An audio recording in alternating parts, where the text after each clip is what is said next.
Good happy Wednesday morning. I'm Riley King, and welcome to Riley's Kingdom of News right here on WRMK News Radio. We got a jam-packed broadcast to get to on this Wednesday, so let's get started right now. Governor Sununu and Governor-elect Ayotte open hearings on the state budget in Concord.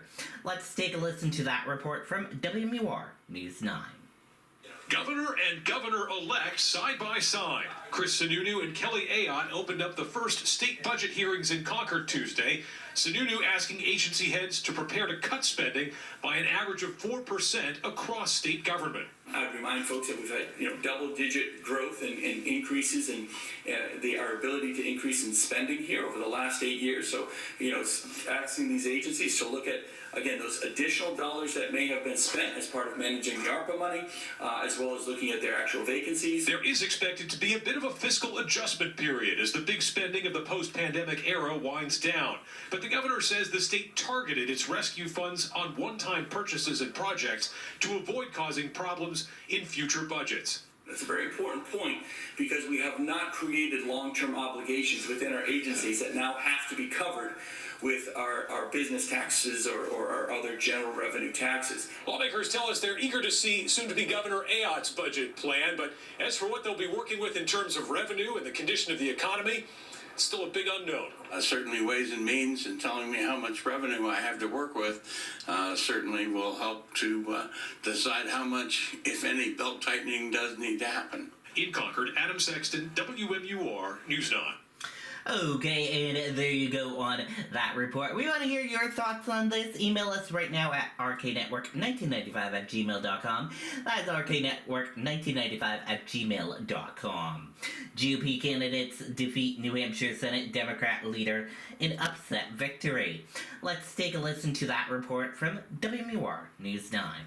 State Senator-elect Victoria Sullivan pulled off a remarkable Election Day upset the old-fashioned way. Sullivan says she unseated Senate Democratic leader Donna Soucy by putting in the work with months of door-to-door campaigning in Manchester and Litchfield. I think the reason we won was because we hit so many doors. I went 3.5-4 miles a day talking to people. Sullivan says some of the voters she connected with were longtime Queen City Democrats. Old school Democrats didn't realize that their party had left them. And I had one gentleman that said, I've been a Democrat for a long time. I'm just going to vote Democrat. How different can your policies be? And I said, well, let me tell you. And one thing that really resonated with people was the boys participating in girls' sports on both sides of the aisle. People felt very strongly that that was wrong. Senator Soucy didn't lead the charge during the transgender student-athlete debate, but it still became one of the biggest ongoing floor fights of the year. Transgender girls are girls. Sullivan believes it created a disconnect between Democrats and certain voters that was less about the student-athletes involved and more about which candidates were reflecting these voters' concerns. We're not talking about the children. We're not talking about the biological boy in the sports. We're talking about the adults that created these policies and put these kids in this position. Sullivan says economic concerns and public safety were also dominant issues in her race. She's expected to hit the ground running here, having already served in the House in the last decade, and tells us expanding education freedom accounts will be a top priority. The Democrats had said straight out they were going to defund it and pull these kids out of schools that were important to them and push them back into public schools. And I think every family should have education choice. Adam Sexton, WMUR News 9. Okay, and there you go on that. We want to hear from you. Let us know your thoughts on this. Send in your thoughts and opinions right now at rknetwork1995@gmail.com. That's rknetwork1995@gmail.com. If you're just tuning in, you're listening to Riley's Kingdom of News right here on WRMK News Radio. President-elect Trump names Musk, Ramsey, Hegseth, Ratcliffe, and Naomi to administration.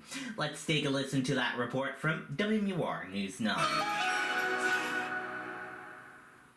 In President-elect Trump's second term, political pundits say loyalty is key. I think he is surrounding himself with people that he knows are loyal to his agenda. And his big-hitting loyalists are reaping the rewards. Now, if you're a Republican who wants to move up into the administration, right? He's the only game in town, and there's no longer this trade-off. Tonight, Trump announcing a slew of nominations for his new administration. Elon Musk and Vivek Ramaswamy, both massive Trump supporters, now set to lead the Department of Government Efficiency. It also shows how much different his status is within the Republican Party.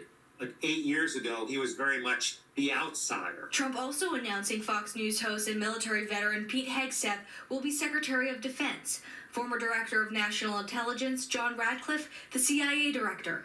And South Dakota Governor Kristi Noem, Secretary for the Department of Homeland Security. Governor Noem as Secretary of Homeland Security seems kind of curious, a bit of a mismatch perhaps between the experience that she has and the job that she'll take. UNH professor Dante Scala says this will be much different than 2016. It's quite possible that we'll see a much more effective Trump presidency in the first 100 days, a much more concerted effort to hit the ground running.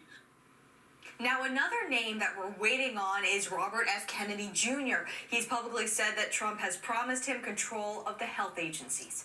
Live in the studio tonight, Ariel Metropolis, WMUR News. Okay, and there you go on that report. Email us right now on your thoughts and opinions on this at rknetwork1995@gmail.com. That is rknetwork1995@gmail.com. We want your thoughts and opinions right now. Let's get the conversation rolling. Congress returns after election break. Let's take a listen to that report. Congress returned to work today after its 6-week election break, welcoming new lawmakers from both parties. We learned today that Republican leaders will meet with President-elect Trump tomorrow as he makes his first trip to Washington since winning re-election. We get details on the big shake-up in Congress from CBS's Scott McFarland. Trump loyalists descended on Washington, poised to take control, with a promise from the Speaker to move quickly. We will be ready on day one. We are prepared this time. And as we wind down the 118th Congress, we'll be ready to take the ball and run full speed in the 119th Congress that begins in January. And a welcome back for Democrats who survived the storm. Training sessions began today for the newly elected, including New Jersey Democrat Andy Kim, the first Korean American ever elected to the Senate. I think we're up to the task. His opponent hasn't conceded, but Republican Dave McCormick, who leads in the Pennsylvania Senate race, was invited to orientation today. In the U.S. House, some races remain undecided, but Republicans are on a trajectory to the magic number of 218 seats to win the majority. Democrats are regrouping.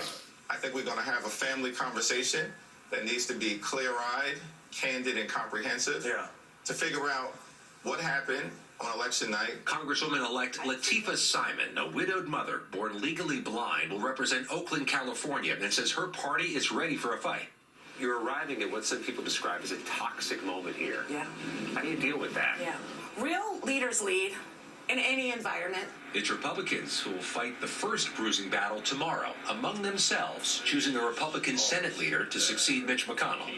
The candidates include Texas's John Cornyn and McConnell's lieutenant, John Thune of South Dakota. But Trump ally Elon Musk has urged for Florida's Rick Scott, who'd posted that he'd agreed to Trump's call for the Senate to surrender some of its power to confirm Trump's cabinet and judges, allowing so-called recess appointments. If recess appointments are allowed, Trump nominees could take the helm, take their posts without hearings or votes here. As for that vote for Senate Republican leader, it happens behind closed doors, Nora, by secret ballot, making it difficult for anybody to exert outside pressure. It would be extraordinary. Scott McFarland, thank you. Okay, and there you go on that report. We want your thoughts and opinions on that. Email us right now at rknetwork1995@gmail.com. Hey, that does it for this edition of Riley's Kingdom of News right here on WRMK News Radio. Thank you for tuning in and listening, and have a fantastic Wednesday. See you tomorrow.